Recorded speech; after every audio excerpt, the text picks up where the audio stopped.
Iva! Iva, kom her!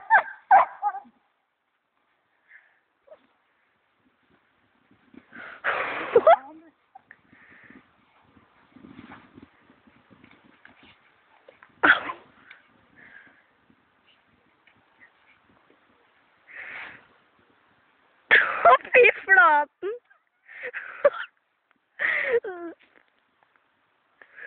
Da skal jeg gå og hente geværet. Fy fader, en filleristen da. Men du rakk den ræv av Diva. Det er egentlig godt gjort.